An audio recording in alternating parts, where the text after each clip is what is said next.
दोस्तों, आइए देखते हैं ज्येष्ठ पूर्णिमा का महत्व।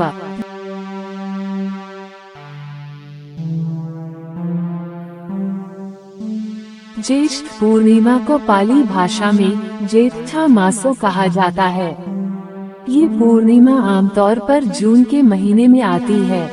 भगवान बुद्ध के जीवन की कुछ घटनाएं इसी पूर्णिमा को घटी थी, जैसे सुजाता की धम्म दीक्षा, तृतीय धम्म संगीति, तपसु और भाल्लिका की धम्म दीक्षा, संघमित्रा और महेंद्र की धम्म दीक्षा, भिक्षु महेंद्र का निर्वाण, सुजाता की धम्म दीक्षा।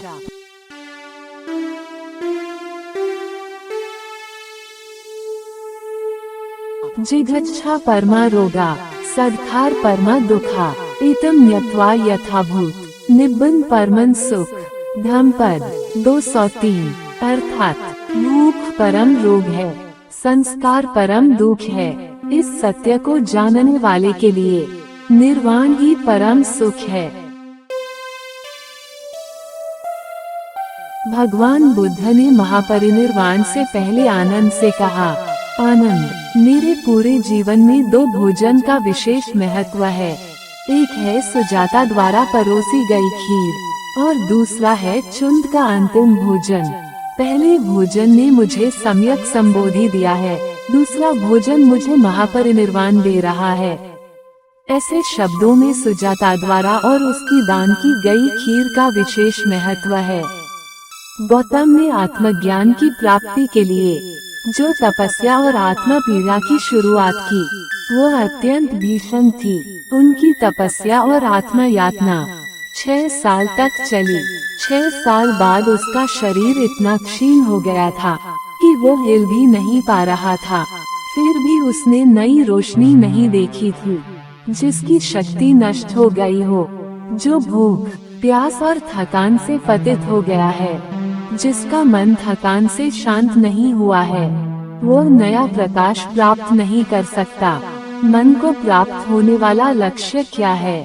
जिसे पूर्ण शांति नहीं मिली, वो उसे कैसे प्राप्त कर सकता है? शारीरिक आवश्यकताओं की निर्बाध संतुष्टि से ही सच्ची शांति और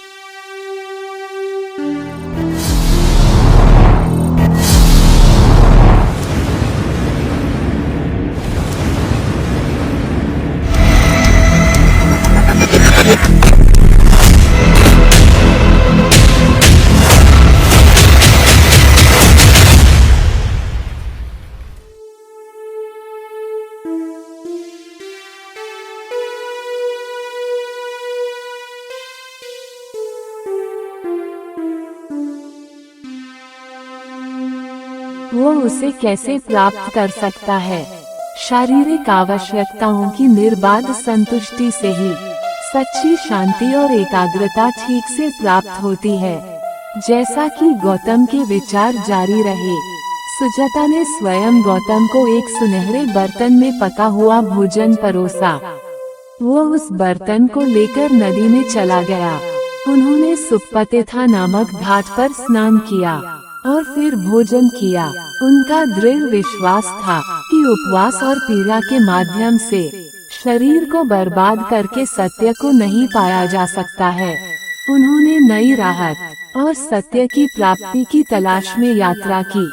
बाद में बुद्ध गया में ज्ञान प्राप्त करने के बाद उन्होंने सुजाता को दिए अपने वादे को याद किया और सुजाता से उस वादे को पूरा करने की मांग की। वो व्यक्तिगत रूप से सुजाता के घर गए और सुजाता, उनके पति और उनके बेटे यश को सद्भमम की दीक्षा दी। वाराणसी में सुजाता का परिवार ही पहला दीक्षा लेने वाला परिवार था। तथागत बुद्ध ने सुजाता के बारे में कहा, भिक्षुओं, सेनानी पुत्री सुजाता मेरे उपासकों में श्रेष्ठ है। परिवार के साथ सुजाता को दीक्षा देने का दिन ज्येष्ठ पूर्णिमा था।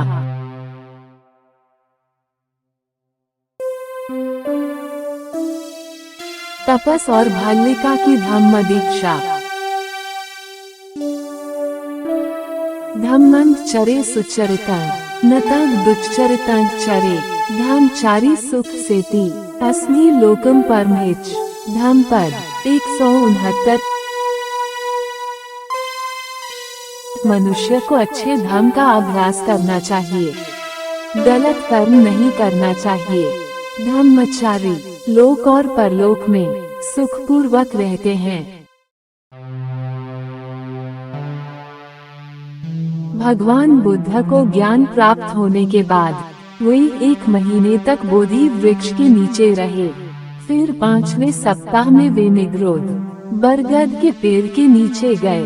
वहाँ 1 सप्ताह रहने के बाद वह मुचलिंद नामक पर्वत के लिए रवाना हुए। वहाँ वे 1 सप्ताह तक राजयतन वृक्ष के नीचे रहे।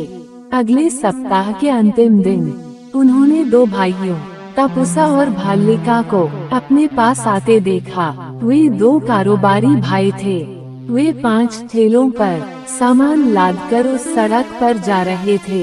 वे उत्कल यानी उड़ीसा से व्यापार करने के लिए मध्य देश जा रहे थे। भगवान बुद्ध के प्रकट होते ही दोनों व्यापारी भाइयों ने उन्हें प्रणाम किया। उन्होंने भगवान को शहद और रोटी खाने को दी।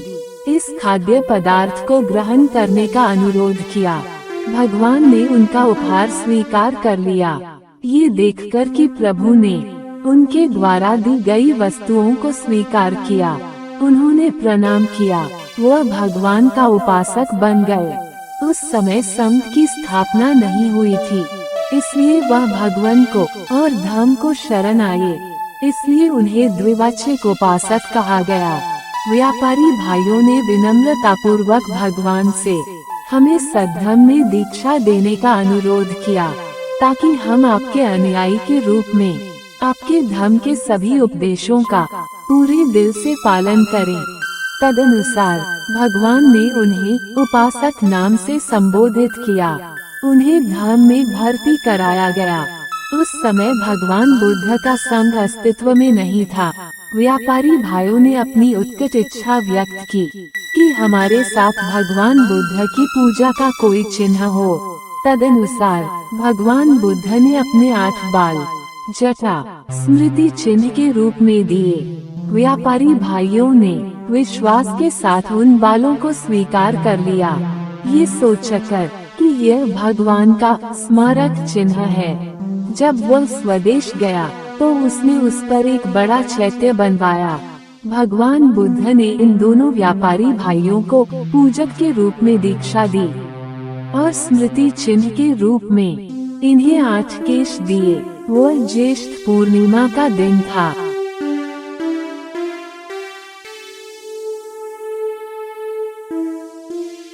संघमित्रा और महेंद्र का प्रस्थान। पियतो जायतो शोको पियति जायति भयं पियतो विपमुतम नत्थि शोको कुतो भयं। धम्मपद 212। प्रेम से दुख उत्पन्न होता है, प्रेम से भय उत्पन्न होता है। वह जो प्रेम से मुक्त है, जो दुख नहीं तो भय कहाँ से। सम्राट अशोक ने अपने पुत्र महेंद्र और पुत्री संघमित्रा को धर्म का दायाद बनने के लिए बुलाया और पूछा, तात क्या तुम दोनों प्रव्राज्य ग्रहण करोगे?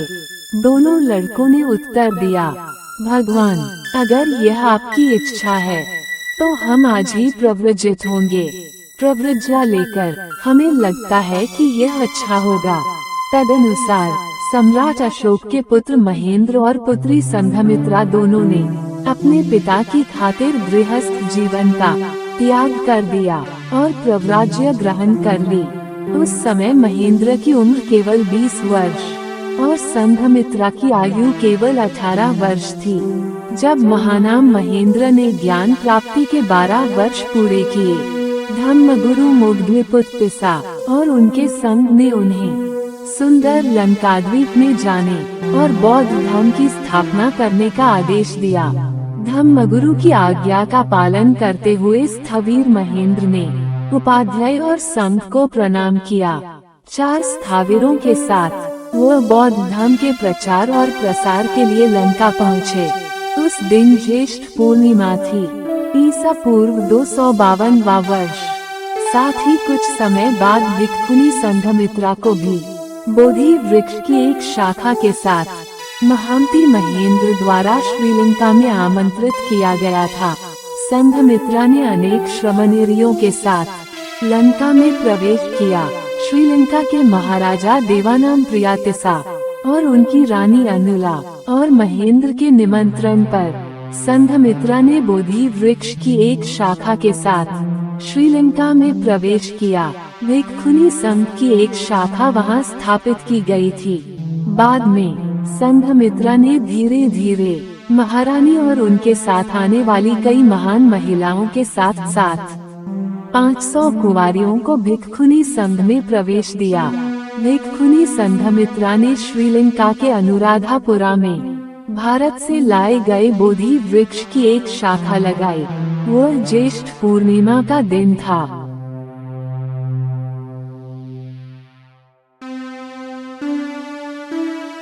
भिक्खु महेंद्र का निर्वाण। वीत तन्हो अनादानो निरुक्ति पदाको विदो तत्खारन सन्निपात जन्या पुब्बा परानी च सवे अंतिम सारिरो महात्म्यो ती महापुरुषो ती वुच्यति। धम्मपद 352। जो कामना से रहित है, जो आसक्ति से रहित है, जो भाष्य और काव्य को जानता है, जो व्याकरण को जानता है, जिसका एक निश्चित अंतिम शरीर है, वह महाप्रज्ञ कहलाता है। प्रियदर्शी सम्राट अशोक के पुत्र महेंद्र का जन्म ईसा पूर्व 285 में हुआ था। मध्य प्रदेश के विदिशा नगर में हुआ था। यह उसका पुत्र अशोक स्वयं दायाद की उपाधि प्राप्त करने के लिए सम्राट अशोक के यहाँ प्रवास करने को तैयार हो गया। जब उन्होंने प्रव्रज्ञा ग्रहण की तब उनकी आयु 20 वर्ष की थी। दीक्षा के 12 वर्ष पूरे करने के बाद ब्रह्मगुरु मोग्लिपुत्तिसा और संघ की आज्ञा से वे उस दिन लंका पहुँचे। पहले तो उन्होंने माना कि ज्येष्ठ पूर्णिमा है। आज भी श्रीलंका में महामहेंद्र के आगमन के दिन को उत्सव के रूप में मनाया जाता है। यह महामहेंद्र के काम के माध्यम से था कि पूरे बुद्ध के ग्रंथों को सबसे पहले श्रीलंका में लिखा गया था। साथ ही साथ श्रीलंका में पाली अट्टागाथाओं का निर्माण और संरक्षण भी किया गया था।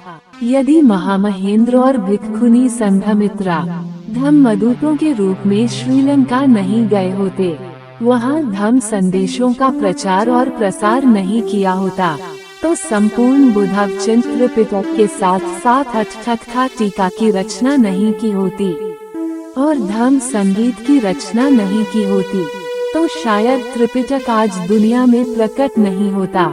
बौद्ध धर्म के विरोधियों और कट्टर आक्रमणकारियों ने 14वीं शताब्दी तक भारत से बौद्ध साहित्य को नष्ट कर दिया था। ऐसी अवस्था में महामहेंद्र ने उन सामग्रियों को श्रीलंका में सुरक्षित रख दिया। साथ ही महामहेंद्र ने 38 साल तक श्रीलंका में धर्म की सेवा करने के बाद 80 साल की उम्र में दुनिया छोड़ दी। ये ईसा पूर्व 205 में ज्येष्ठ पूर्णिमा के दिन उनका निर्वाण श्रीलंका के अनुराधापुरम में हुआ था। इस अर्थ में ज्येष्ठ पूर्णिमा को तप और भाल्लिका की धम्म दीक्षा, सुजाता की धम्म दीक्षा और महामहेंद्र और संघमित्रा की कृति ने और पवित्र बना दिया है।